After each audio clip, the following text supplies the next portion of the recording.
Okay, welcome back. We're here again with Rick and Tammy from Summerfield Zoo. We have Angel and Vixen, the reindeer. Now, what's really cool is that there are lots of chances for people to actually get these guys to come out and celebrate the holidays with them. Mm-hmm. How does that work? We do a lot of different events, and people can call us or contact us on email and set up to actually rent the reindeer. And the reindeer usually travel around with elves. The elves just couldn't make it from the North Pole tonight. But they usually have elves that travel around with them. Well, that's got to be hard to book elves so close to Christmas. You know, they're busy. Yeah. So they go around and they do a lot of different things. We go to schools, we go to company parties, we go to community events, and they do parades, and they've done just about everything. They've gone in hotels and restaurants and ridden in elevators, and they've been in the United Center. They go everywhere. I don't know if I would want to be stuck in an elevator with this. I feel like one move of the head and we're all out. That's so funny, though. So they seem like they're very pleasant. They deal well with people, right? Mm-hmm. Is there anybody who would not be a good candidate to do this? For example, if you have allergies, is that a problem, or young kids around? No, these guys handle everybody. They've been to senior homes. They've seen a lot of small children, and people who have other pet allergies don't seem to be affected by reindeer hair at all. Really? Yeah. That's very interesting. All right, so how many events? We need to circle turn around here. That's okay. Can't stand still forever. They've been standing still for a really long time. I know we've asked a lot of them. There you go. Come here, Angel. Here. They seem like they're very calm. Do they run around when they're at home?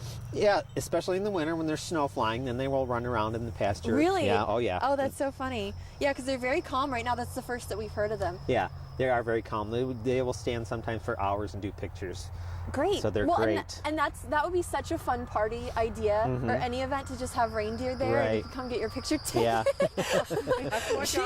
Yeah, she's getting a little excited now. That's so funny. So how do you guys interact with them on a daily basis then? Do you go outside and play with them, or do they kind of entertain each other? They mostly play around with each other. I mean, we go out there and work with them, so they're good, as far as being around the public and that. But they spend a lot of time with each other because they are a herd animal and they like their own company. And that's why we usually take, at least 2 at a time everywhere we go because they want to be with another one. Oh, that makes sense. But if I was the only person traveling around, I would want another person with me too. Right. So that's not that weird. It makes sense. Now, there's a special story with these jingle bells, and they're extremely heavy. How much is that? Like 10 pounds? They are very heavy. I mean, you have to push it to just jingle it. These are real cast brass bells. They're made by a Pennsylvania Dutch Amish. And I think they're going out of business now. Wow. And they make the same exact bells for the Anheuser-Busch team, for the Clydesdales to wear. Okay. So they're really cool. They sound better than a lot of the little tinny sounding. These are the real deal. Yeah. It's hard to jingle by hand, but when they walk around, you can definitely hear them. Is that heavy for them? I mean, all these together, if they're 10 pounds apiece, I mean that adds up. No, they're not heavy because these are actually used as kind of a small draft animal in some of the countries. You know, so they will pull loads in a sleigh and carry loads for people. Yeah. Now, how about Vixen? Because she's so much smaller. Does she deal with all this okay? Can she, handle the pressure of all that, of the weight of the bells? Oh, yeah, and her bells are smaller. Oh, they are smaller. Ones made for her. Okay, yes. So I feel better because I'm like, this poor little baby. And she's done this. We start with them when they're little. And, we talked about how small they were when they're born. Yeah. They grow at an amazing rate. By the time they're 6 months old, they're this tall. Wow. Yeah. And so she's worked. She started to work last year. And she handles the pressure. She handles everything very well, as you can see. Yeah. How does she handle being around people, being so much younger? Do you notice a difference between her and the bigger ones? She's very docile, very good. Okay. Is she the youngest reindeer you have? We have 3 yearlings. Okay. Yeah. That means they're 1 year old? Yeah. Okay. Yeah. Okay. Wow. They're so cool. And she is a little smaller than a couple of the others, but then her mom was that bloodline. We have 4 of them, and they're all a little smaller. So you guys keep them actually all year round? Mm-hmm.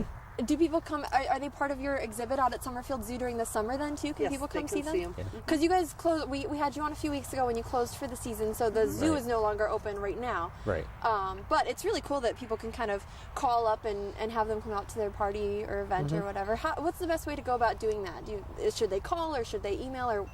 They can do either. Okay, and go ahead and give us your phone number and email address so people have it. Phone number is 815-547-4852. And the email address, or the website, they can go to the website. It's www.summerfieldfarmandzoo.com. SummerfieldFarmandZoo.com. SummerfieldFarmandZoo.com. Or you can just Google Summerfield Zoo and it'll come up. Yeah, and they can email at SummerfieldZoo@AOL. Okay, do they have to do this, like book them in advance, or how much notice do you need? Maybe the earlier the better. We are booking right now for next year. Wow. For the first two weekends are totally full in December. Always the year before. But we have other dates during the week and so you some still of the have other weekends. Yes. You have some openings now still for this year, so it's not too late to kind of it's not.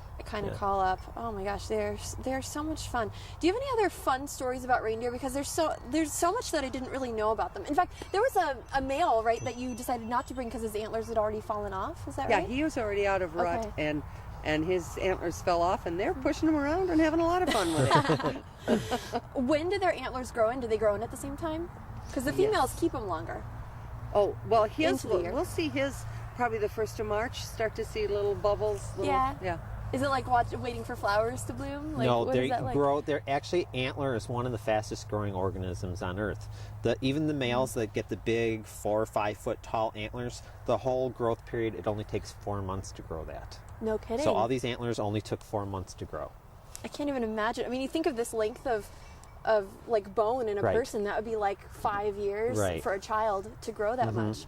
That's crazy that it grows so fast. Does it hurt them? Kind of like when, for a child whose teeth are coming in, it seems like it would feel like that. It doesn't really hurt them, but during the growth period, the antlers are covered with a soft fur called velvet, and running underneath that fur is like a rubbery living mass of blood and tissue that helps that antler grow. So during the growth, when they're covered in fur, then they are very sensitive. They're very careful. They don't bump it into anything because it will actually bleed if they bump it or cut it.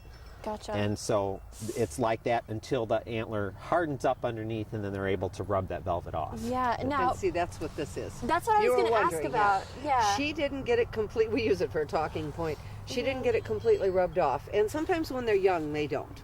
Okay. They don't really go at it quick enough, and then it starts to dry up, and then it gets hard to come off. Sure. Do they kind of sand that down themselves when there's something like that on their antlers? Do they kind of rub against things and get it to come They find off? trees. He throws out if we have tree limbs we've trimmed or anything, and pine trees, old pine trees. They'll play with those, but then they'll use them to rub their antlers, and they'll try to use the fence if we don't watch out. Yeah, just to get whatever they can. Yeah. Now, Angel here, she seems like she's done. Do they get antsy if they have to kind of like stay in one spot for too long, or? No, they stand really good. I mean, like most people's dogs aren't going to even stand still this long. Yeah, they're very well trained. True. Dogs would be off. They'd be running around, jumping around. So this is great. If she has to move a little bit. I mean, everybody has to move a little bit. You don't want to stand there for hours without moving slightly. Yeah. Normally, we wouldn't put the two heads this close together. Okay. That makes her move a little more too, because she's been trying to come over here and show her antlers off. Yeah. Yeah, and show who's boss. Yeah, in reindeer language, they usually don't face each other very often unless they want to be combative. Well, it's They're usually going to be side by side or something like that, not facing one another. Well, and that's how they fly for Santa. Right. That makes sense, because if they're all fighting, no one's going to get any presents. Right. Yeah, that's so funny. Well, even before we started here, when you were showing me how to pet them, you said pet them from the side like this, because if I come up from the front, she's going to think that I want to have some sort of fight, right? Right. Have they ever done that to people? Or they just mostly if people come to the front, they want to try and avoid them because they think you're being confrontational. Oh. So they'll tend to back off or try and look the other way. Gotcha. Well, I'm not trying to start anything. That's so funny, but they're so friendly. So much fun. Why don't you give us the information one more time if people are interested in kind of booking them for events? Because you still have some openings this season. We appreciate that, yes. Yeah. The phone number is 815-547-4852. And the website is www.summerfieldfarmandzoo.com. We can be emailed at summerfieldzoo@AOL. And you also have a Facebook, right? Yes, we do. Yeah, because I found you on Facebook, so I know about that. That's easier for some people, too. I mean, lots of people are on Facebook every day anyway. Well, we're about out of time, but thank you so much for bringing these guys out. And really, again, we'll have the information for you again at the end of the show, but if you're interested in booking them for an event or just whatever, we'll have that website and phone number for you one more time. We'll be right back.